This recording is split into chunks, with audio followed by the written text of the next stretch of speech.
তোমার তাকওয়া নামক মেডিসিন যদি থাকতো, আরে বান্দা 30 বছর 40 বছর পার হয়ে গেল, এখনো কেন টুপি লাগাইতে পারলা না, নবীর সুন্নত দাড়ি লাগাইতে পারলা না, এখনো বান্দা কেন নামাজ ধরতে পারলা না? আরে টাঙ্গাইলের মুসলমান, আরে বান্দা যুবক, তাকওয়ালা যুবক পীরে কামেল, ভারতের জমিনের মধ্যে একজন পীর ছিলেন মেশকো পীর। জোরে বলেন কি পীর? মেশকো পীর বলা হয় যেই পীরের বডি থেকে সারাক্ষণ মেশকো আম্বরের ঘ্রাণ, মেশকো আম্বরের ঘ্রাণ, পীরে পীরে মেশকো আম্বর, মেশকো পীরকে বলা হলো হে পীরে কামিল, আপনার শরীর থেকে সারাক্ষণ মেশকো আম্বরের ঘ্রাণ আসে, এই ঘ্রাণ কবে থেকে শুরু হয়েছে? পীরে কামিল বলে শুনতে চান? বলে হ্যাঁ জানতে চাই। পীরে কামিল চোখের চাপে পানি ছেড়ে দিয়ে বলে শুনো এর বান্দা যুবক, এর ভক্তরা শুনো, আমি একদিন সফরের মধ্যে রওনা হয়েছি, যখন রওনা হয়েছি রাত্রি হয়ে গেছে, আমি যখন বিশ্রামের জন্য একটা জায়গা খুঁজলাম, রাস্তার পাশে একটা ভাঙ্গা ঘর, ওই ঘরের মধ্যে আমি ঢুকলাম বিশ্রাম নেওয়ার জন্য, আশ্রয় নেওয়ার জন্য।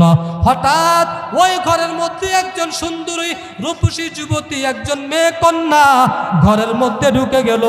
ওই মেয়েটা দরজা বন্ধ করে দিল আর বলে রে যুবক, আমার মনের তামান্না পুরা করো, আমার মনের চাহিদাটা পূরণ করো, যদি না করো আমি সকালবেলা আমি ঘর থেকে বের হয়ে সারা শহরের মধ্যে তোমার নামে বদনাম ছড়াইয়া দিব। পীরে কামেল মেশকো পীর বড় বিপাকের মধ্যে পড়ে গেলেন, বড় টেনশনের মধ্যে পড়ে গেলেন। আল্লাহ পাক তো বলেছেন যারা দুইটা গুণ অর্জন করবে, 1 নাম্বার পরিশুদ্ধ ঈমান, 2 নাম্বার তাকওয়া, আল্লাহ তাদেরকে একটা বিশাল পাওয়ার দান করবে, একটা নূর, হক বাতিল নির্ণয় করে বান্দা হকের উপর চলাটা তার জন্য আহসান করে দিবে। পীরে কামেল বড় বিপাকের মধ্যে পড়ে গেলেন, টেনশনের মধ্যে পড়ে গেলেন। পীরে কামেল আল্লাহর সাথে বড় কথা বলতে শুরু করলেন, ও দয়ার মালিক, আমার জীবনে কোনো দিন কলঙ্কের দাগ কেউ বসাইতে পারে নাই, আজ আমি বিপদের মধ্যে পড়ে গেছি, আল্লাহ আমাকে এই মুসিবত থেকে হেফাজত করেন।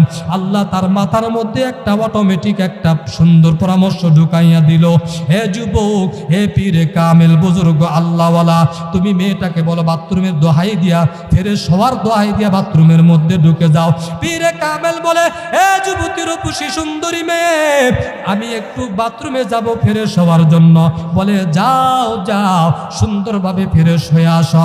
আল্লাহর বান্দা পীরে কামেল ওই বাথরুমের মধ্যে চলে গেল, বাথরুমের মধ্যে গিয়া বাথরুমের ময়লা চেহারার মধ্যে লাগাইলো, পোশাকের মধ্যে লাগাইলো, বডির মধ্যে লাগাইলো, ময়লা লাগাইয়া যখন সুন্দরী রূপসী মেয়ের সামনে আসলো, সুন্দরী মেয়েটা বলে সি সি বলে তাড়াইয়া দিল। পীরে কামেল মেশকো পীর আল্লাহর বান্দা, পীরে কামেল ওলিয়ে কামেল আল্লাহর বান্দা একটা দৌড় দিয়া ঘরের মধ্যে রওনা হয়ে গেলেন। ঘরের মধ্যে গিয়া সুন্দরভাবে গোসল বানাইয়া ওযু করে 2 রাকাত নামাজ পড়ে সিজদায় পড়ে মালিকের দরবারে কান্না করলো। ও যুবক ভাই, ও পদ্মার আড়ালের মা, সন্তান যখন মা বাবার সাথে কোনো কথা মনোমালিন্য হয়ে যায়, অনেক সন্তান আছে মাকে মা বলে ডাকতে চায় না, বেজার হয়ে থাকে, বাবাকে বাবা বলে ডাকতে চায় না। আরে বান্দা যুবক, তোমার মা, আরে বান্দা তোমার মাকে তুমি মা বলে ডাকতে চাও না। আরে বান্দা স্বামী স্ত্রী, স্ত্রী গুনগুন করে কান্না করতেছে, মনটা বড় বেজার। স্বামী ডাক দিয়া বলে ও বিবি আমার, তুমি কেন কান্না করো?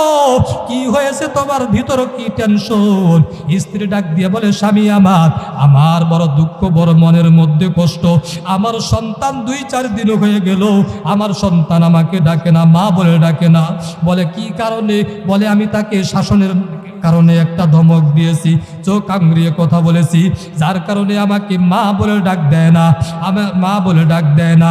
স্বামী বলে ও স্ত্রী আমার, তুমি আরামে খাও আর ঘুমাও, আজ না হয় কাল তোমার সন্তান বুঝতে পারবে, ভুল বুঝতে পেরে তোমাকে মা বলে ডাক দিবে। স্ত্রী বলে স্বামী আমার, তুমি 1 মিনিটের মধ্যে আমাকে বুঝাইয়া দিলা, কিন্তু আমি মা এই বুঝ মানতে পারলাম না। কারণ ও স্বামী আমার, এই সন্তান তো আপনি পেটের মধ্যে ধারণ করেন নাই, গর্ভ ধারণ করেন নাই। আমি মা কত কষ্ট করেছি, এই সন্তানের কারণে কত বেলা খাইতে পারি নাই। আমি মা কত খাবার খাইতে বসে আমি আমার সন্তান আমার পেটের মধ্যে লাথি মেরেছে, এক লোকমা ভাত আমি গিলতে পারি নাই, ভাত পালাইয়া উল্টা চলে গেছি। কত রাত ঘুমাইতে পারি নাই আমি মায়ের চিৎকারের কারণে। আশেপাশের মানুষ, কত মানুষ ঘুমাইতে পারে নাই। ও স্বামী আমার, আমি আপনার হাত দুইটা ধরে মাপ চেয়েছিলাম। স্বামী আমার, আপনার সংসার করলাম 1-2 বছর, কত বেয়াদবি হয়েছে, হক আদায় করতে পারি নাই। আমার মন বলে আমি আর বাঁচব না। আমি যত কষ্ট দিয়েছি হক আদায় করতে পারি নাই, আপনি আমাকে মাফ করে দেন মা, আপনি আমাকে মাফ করে দেন স্বামী আমার। এরকম ভাবে মাফ চেয়েছি। এরে বান্দা, এই সন্তান যখন গর্ভধারণ হলো, আমি মা সন্তান দুনিয়াতে আসার পর ঘুমাইতেও পারি নাই। শীতের মধ্যে কনকনা শীতের মধ্যে বিছানা কয়বার পেশাব করেছে, কতবার পায়খানা করেছে, নতুন তেনাগুলো মুছতে মুছতে শেষ হয়ে গিয়েছে। রাত তো শেষ হয় নাই, আমি মা আসল দিয়ে জোরাইয়া সন্তানকে আমি জোরাইয়া নিয়েছি। আমি ঠান্ডায় কষ্ট করেছি, সন্তানকে ঠান্ডা লাগতে দেই নাই। রে বান্দা যুবক, ও পদ্মার আড়ালের মা কালিহাতির মুসলমান, এরা যুবক, আজকে তুমি স্ত্রী পাইয়া বিবি পাইয়া মাকে কষ্ট দাও। এই মা কত কষ্ট করেছে রে যুবক। ওই যুবক বুঝতে পারে না যার কোনোদিন সন্তান হয় নাই। এর যুবক, আমার আল্লাহ পাক রব্বুল আলামিন বলেন, এর বান্দা, তোমার মা তোমাকে গর্ভধারণ করলো, তোমাকে লালিত পালিত করলো। এরে বান্দা, তোমার বাবা তোমাকে পোশাক আদি কিনে দিল, খাবারের ব্যবস্থা করলো। এরে বান্দা, তুমি তোমার মাকে মা বলে ডাক দাও, তোমার বাবাকে বাবা বলে ডাক দাও। এরে বান্দা যুবক, ও পদ্মার আড়ালের মা, আমি আল্লাহ তোমার মায়ের গর্ভের মধ্যে প্যাকেটের উপর প্যাকেট, প্যাকেটের উপর প্যাকেট, প্যাকেটের উপর প্যাকেট, এরকম ভাবে ভিতরের মধ্যে খাবারের ব্যবস্থা করলাম। দুনিয়াতে আসার পর তুমি ঠান্ডাও খাইতে পারবা না, গরম খাইতে পারবা না। দুনিয়ার ফ্লাক্স 24 ঘন্টার বেশি গরম থাকে না, 24 ঘন্টার বেশি ঠান্ডা থাকে না। এরে বান্দা দেখো, তাকাইয়া কুদরতের দিকে তাকাইয়া দেখো, আমি আল্লাহ তোমার মায়ের স্তনের মধ্যে এত সুন্দর একটা ফ্লাক্স দান করলাম। আরে বান্দা, এত সুন্দর সিস্টেম করে দিলাম, তেমন কোনো গরমও না, তেমন কোনো ঠান্ডাও না। আরে বান্দা, তুমি তোমার মাকে মা বলে ডাকো, মোহাব্বতের সহিত মাকে মা বলে ডাকো, বাবাকে বাবা বলে ডাকো। যদি মা বাবার ফাঁকে ফাঁকে যদি একবার আল্লাহ বলে ডাক দাও, আমি আল্লাহর অন্তরের নজর ঠান্ডা হয়ে যায়। আমি আল্লাহ তোর জিন্দেগির সব গুনাহগুলোকে মাফ করে দেই।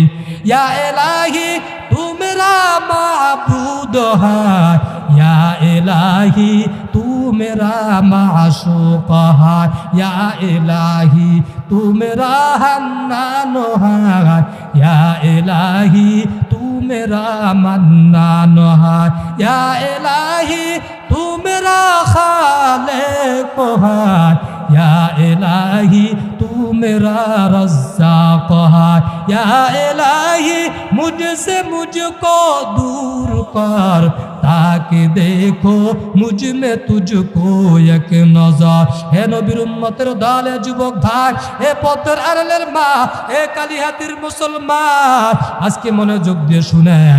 পীরে কামেল, ভারতের পীর মেশকো পীর বলতেছেন, আমি ওই 2 রাকাত নামাজ পড়ে সিজদায় পড়ে এমন একটা কান্না করলাম। আরে বান্দা যুবক, যেরকম সন্তান যতটা মার সাথে অপরাধ করার পরেও একবার যদি মহাব্বতে মাকে মা বলে ডাক দেয়, সন্তান সাথে সাথে তার সন্তানকে মা বাবা তাকে মাফ করে দেয়। আল্লাহ আমার ওই দোয়ার বরকতে, ওই দোয়ার পর থেকে আজ পর্যন্ত মেশকের ঘ্রাণ আল্লাহ আমার মধ্যে দিয়েছেন।